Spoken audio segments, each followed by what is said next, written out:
Today, we're diving into a classic short story that's all about unwavering faith and, well, a very unexpected outcome.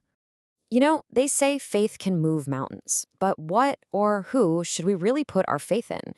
The story we're exploring today, A Letter to God, tackles this exact question. It kind of makes you wonder, right? Where do you put your trust when everything seems lost?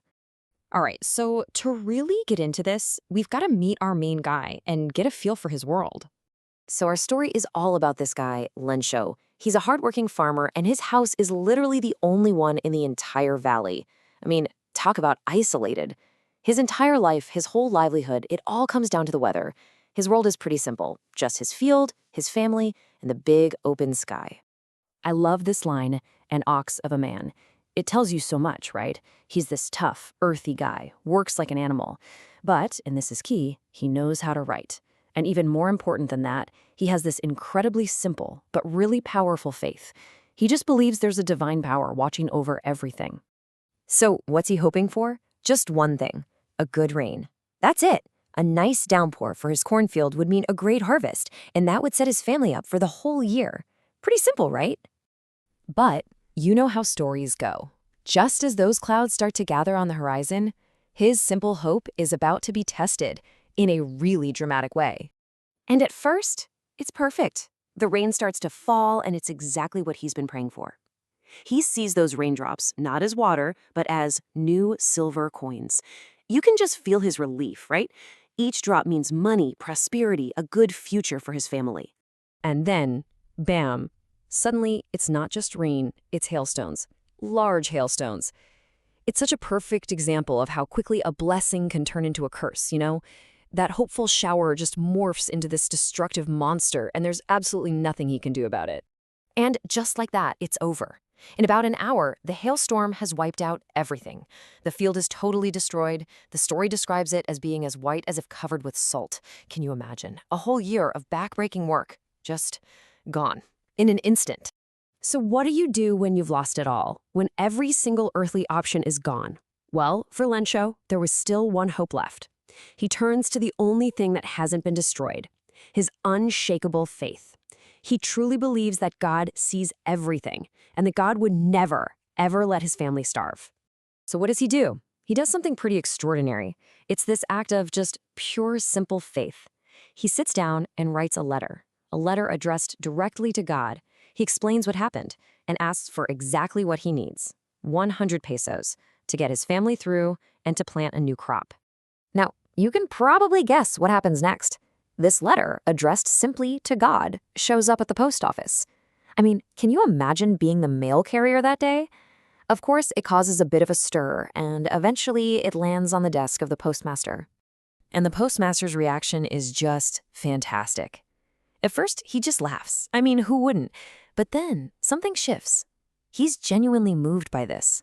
He's just so blown away by the sheer power of this man's faith that he decides he has to do something. He can't let that kind of faith be broken.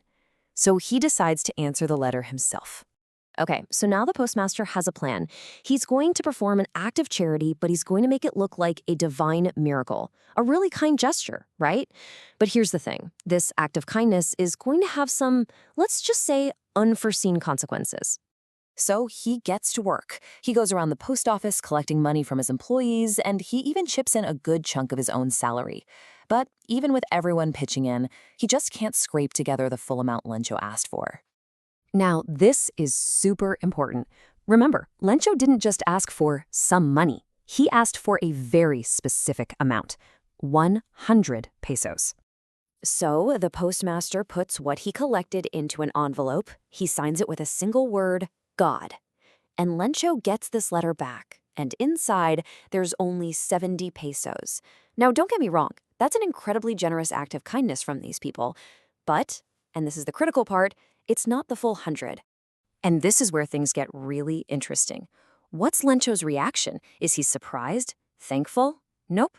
He doesn't show even a flicker of surprise that God wrote him back. Of course God wrote back.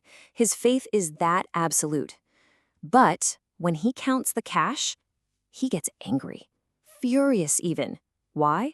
Because it's not the full amount. See, in Lencho's mind, God doesn't make mistakes, and God wouldn't shortchange him. So there can only be one explanation for the missing money. Convinced of this, he marches right back up to the post office counter and asks for another piece of paper. He's writing a second letter. Meanwhile, you've got the postmaster, probably peeking from his office door, feeling all warm and fuzzy. He's just done this great thing. He can't wait to see the look of pure joy and gratitude on Lencho's face. So as soon as Lencho drops the second letter in the mail and leaves, the postmaster rushes to open it. And, oh boy, this is the famous gut punch of an ending. The letter says something like, "God, thanks for the money, but only 70 pesos got to me. Send me the rest. But please, please don't send it through the mail, because these post office employees, they're a bunch of crooks." I mean, wow. He accuses the very people who helped him of stealing from him. And that's the irony, right? It's just perfect. You have the postmaster's act of kindness, his faith in humanity, which was designed to protect Lencho's faith in God. But Lencho's faith is so absolute, so blind, that he completely misinterprets that kindness as corruption. It's just such a powerful, unforgettable ending. So the story just leaves you hanging there, right? Thinking about these two different kinds of faith. On one hand, you have Lencho's unshakable faith in God. On the other, you have the postmaster's quiet faith in the goodness of people.